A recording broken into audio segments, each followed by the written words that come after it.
Irmãos, esse é um texto que Deus falou muito fortemente aos nossos corações durante a semana.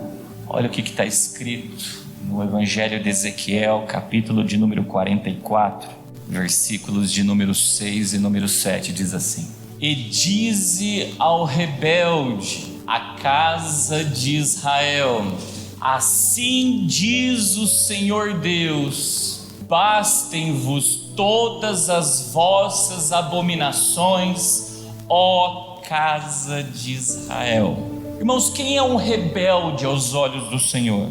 Quando nós meditamos no texto de Isaías, capítulo de número 30, o Senhor vai chamar de filhos rebeldes todos aqueles que se cobrem com uma cobertura, mas que não é do Espírito Santo de Deus, e se cobrem de tal forma que passam a juntar pecado sobre pecado. Então observa que ele não está falando para um povo que teoricamente não deveria ser um povo estranho aos olhos dele. Ele diz: dize ao rebelde, a casa de Israel está ouvindo que o Espírito diz à igreja, mas não está praticando. E nisso nós deixamos de ser filhos de Deus e nos tornamos pessoas o que? Rebeldes. E quando nós nos comportamos desta forma, o verbo que Deus conjuga para mim e para a sua vida é esse aqui, ó: bastem-vos. Quando eu olho para esse verbo bastem-vos, eu entendo que é algo que Deus está dizendo: toma uma atitude imediata.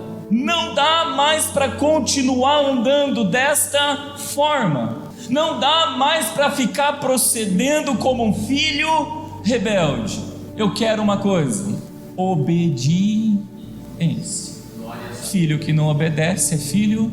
Aí a pergunta vem: mas o que esse povo estava fazendo que Deus bradou desta forma drástica, dizendo para não delongar mais, para bastar? Mudem a postura, mude o comportamento. Aí vem o versículo 7: porque introduzistes estrangeiros incircuncisos de coração e incircuncisos de carne, para estarem no meu santuário, para o profanarem em minha casa, quando ofereceis o meu pão, a gordura e o sangue. Irmãos, o que é um estrangeiro? Olha o que está escrito em 1 Pedro, capítulo de número 2, versículo de número 9, vai dizer assim, ó: mas vós sois a geração eleita, o sacerdócio real, a nação santa, o povo adquirido, para que anuncieis as virtudes daquele que vos chamou das trevas para a sua maravilhosa luz. Um estrangeiro não se comporta como uma nação santa. Uma nação santa, ele não é um estrangeiro, ele é o da própria casa. E a própria casa de Israel está se comportando como um rebelde, ou seja, está se comportando como um estrangeiro. Irmãos, presta atenção, ele nos chamou do que? Das trevas para a maravilhosa luz. Ou seja, ninguém chegou aqui na luz, irmãos. Mas se eu quero permanecer em trevas, mesmo quando a luz vem, eu me tornei um filho que é rebelde. Eu me tornei um estrangeiro aos olhos de Deus. Se eu me tornei um estrangeiro aos olhos de Deus, pronto, como que eu vou ser uma geração eleita, um sacerdócio real? A hora de eu exercer meu sacerdócio, eu vou errar em tudo. Por isso que, voltando lá no texto de Ezequiel, ele diz lá, olha lá: porque introduzistes estrangeiros, aonde? Na minha casa. Ou seja, como é que eu estou me comportando dentro da casa de Deus? Se aqui dentro eu sou um estrangeiro, imagine lá fora. Se aqui dentro tudo corrobora para a gente estar na luz, imagine quando a gente estiver no mundo que jaz no maligno. Nós temos que ser a nação santa dentro, nós temos que ser a nação santa fora, nós temos que ser a geração eleita dentro, nós temos que ser a geração eleita fora. nós temos que ser o sacerdócio real dentro, nós temos que ser o sacerdócio real fora, nós temos que ser o povo adquirido. Irmãos, o nome Caim significa o quê? Adquirido. Nós chegamos aqui como Caíns, mas temos que nos converter em Abel. Nós chegamos aqui em trevas, nós chegamos aqui como filhos das trevas, mas nós temos que nos converter e sermos filhos da luz. E para a gente ser isso, olha o que ele diz lá, o que ele diz que o povo estrangeiro é: incircunciso de coração e incircuncisos de carne. Presta atenção nisso, irmãos. O que significa incircuncisão? Nós temos que lembrar lá em Abraão, na conotação física, é a remoção do prepúcio do órgão sexual masculino. Por que Deus mexe ali? Porque é ali que está a semente, é dali que sai a semente. Quer dizer, a palavra é lançada, mas eu tenho aliança com ela. Eu tenho que tomar cuidado, porque quando a gente olha para a palavra, existe a semente de Deus e existe a semente de malignos. Se a palavra de Deus é lançada e eu não me circuncido com ela, eu me tornei um quê? Incircunciso.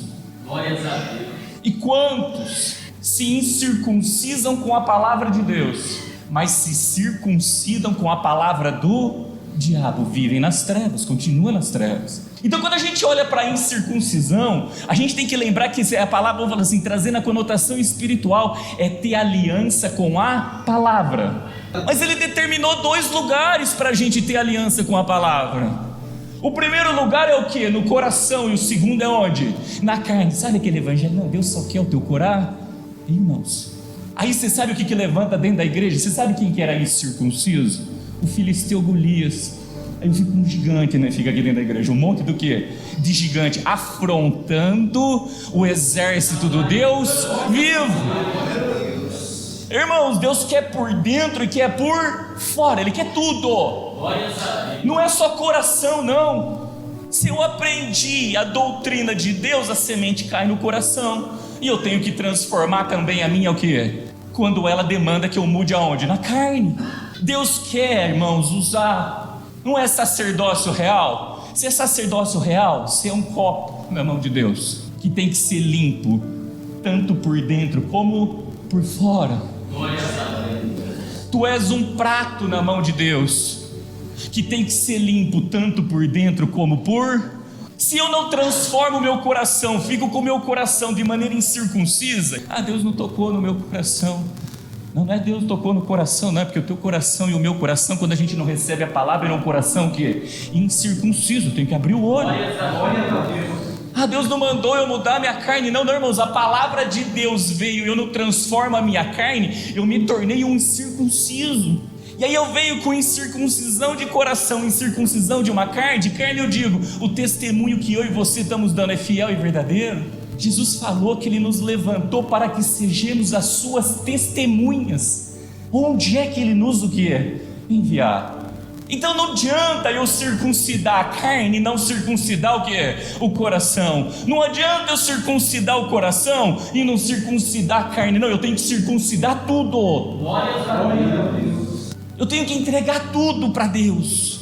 E o que vai ser a circuncisão? É o mandamento que hoje eu te ordeno. É o mandamento, ou seja, irmãos, a gente sabe tudo? Não. Mas todos os dias Deus está fazendo a gente andar de fé, o que é? Em fé. Hoje a gente aprende algo, o que eu faço? Vou lá, circuncido o coração e vou lá, circuncido a minha o que é? A minha carne. Amanhã nós vamos aprender algo diferente, eu vou lá, circuncido o meu coração e vou lá e circuncido a minha carne. Depois de amanhã, se Deus permitir a gente viver, nós vamos aprender outra coisa diferente. Veio aquele algo novo, eu circuncido o coração e eu circuncido o que? A carne. Aí ele diz, para estarem no meu santuário, para profanarem minha... Olha o gigante. Davi era um homem segundo o coração que teve que enfrentar gigantes. Como é que eu tenho me comportado dentro da casa de Deus? Eu sou um Golias, filho rebelde? Eu sou um Davi, um filho amado?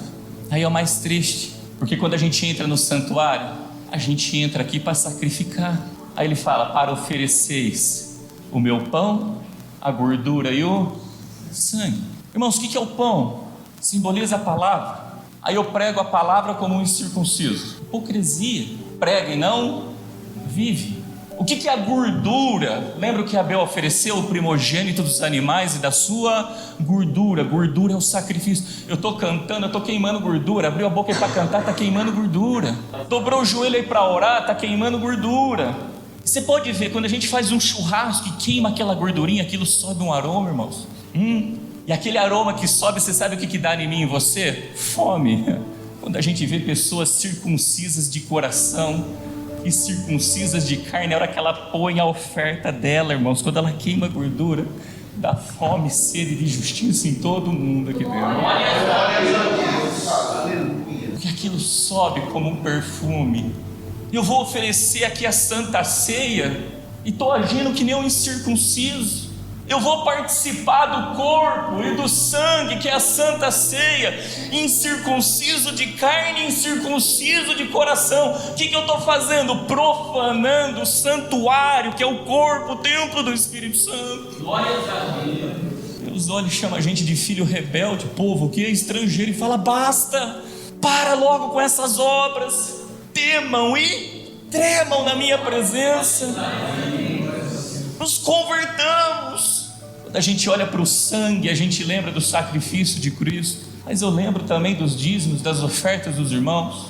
Como é que a gente tem oferecido os nossos sacrifícios? Guarda algo: sacrifício sem obediência, isso é conduta de Saul. Recebi a palavra, circuncidemos o coração, circuncidemos a carne e nos procedamos como uma nação santa e não como um estrangeiro. Irmãos, é tão sério, porque daí ele vem aqui, ó, ele coloca o que aqui na frente? Há um ponto e vírgula, a história não acaba aqui, porque para toda semeadura tem uma o quê? Colheita. Você sabe qual que é a triste colheita? Dá uma olhada comigo, olha lá, ó. E eles invalidaram a minha aliança por causa de todas as vossas o quê? Abominações. Quebrou a aliança com Deus. E se a gente não tem aliança com Deus, a gente tem aliança com quem, meus irmãos? Com o inimigo das nossas o quê? Quebra sim a aliança com o teu pastor se ele mandar você ser um incircunciso. Quebra sim a aliança com a tua igreja se ela te mandar você agir como um incircunciso. Quebra aliança com quem for quando vir semear uma semente de malignos na tua vida. Mas quando vir, irmãos, a semente de Deus, pelo amor de Deus, não quebra o quê? Não quebra aliança com Deus. Você sabe o que significa quebrar aliança? Todo mundo aqui tem uma aliança aqui, eu tenho certeza que se levantar o dedo significa que ele é o quê? Casado, quer dizer que já não é mais a noiva, já não é mais a esposa do Senhor, já não é mais a igreja santa e irrepreensível, não é mais a igreja gloriosa, sem máculas, sem ruga e nem coisa semelhante. Pelo contrário, quando a gente começa a querer oferecer, irmãos, sacrifícios sem nos circuncidar com o mandamento que hoje Ele nos ordena, Deus vai olhar para mim, para você, vai falar: afasta de mim os vossos cânticos, afasta de mim os vossos sacrifícios, porque eu não tenho aliança com eles, porque é melhor obedecer do que sacrificar. Mas irmãos, quando a gente procede como um circunciso de coração, como um circunciso de carne, nos tornando a nação santa e não um povo estrangeiro, ou seja, um povo gentil, está escrito aqui: Ele tem aliança conosco. E na aliança que Ele tem conosco, a palavra dele promete que Ele é poderoso para transformar maldições o quê? Em bênçãos. Glórias a Deus. Ele é poderoso para restituir em dobro tudo aquilo que foi tirado da vida. Ele é poderoso para fazer milagres e maravilhas. Mas eu vou ter aliança por causa disso? Não, eu tenho que ter aliança porque eu amo a Deus sobre todas as coisas. É isso, irmãos. Sou um Davi dentro da igreja ou um Golias? Lembra o que Davi falou para Golias? Quem é esse incircunciso que afronta o exército do Deus vivo? Não vai achar que Golias afrontava lá fora, não, irmãos. Golias vinha lá perto do arraial e afrontava lá no meio do quê? Da minha. Deus teve com Davi uma aliança perpétua. Ele disse: no trono de Davi não faltará varão. Para cada rei que chegava, ele não falava: você fez conforme o teu pai genealógico. Cada rei que assumiu um trono, ele fez, porque assim como eu tive aliança com o teu pai Davi, com o teu pai Davi, com o teu pai Davi, quer dizer, um homem que era circunciso, irmãos, tanto de coração como de carne, para a honra e para a glória do nome do nosso Senhor. Assim eu agradeço a minha oportunidade, em nome de Jesus.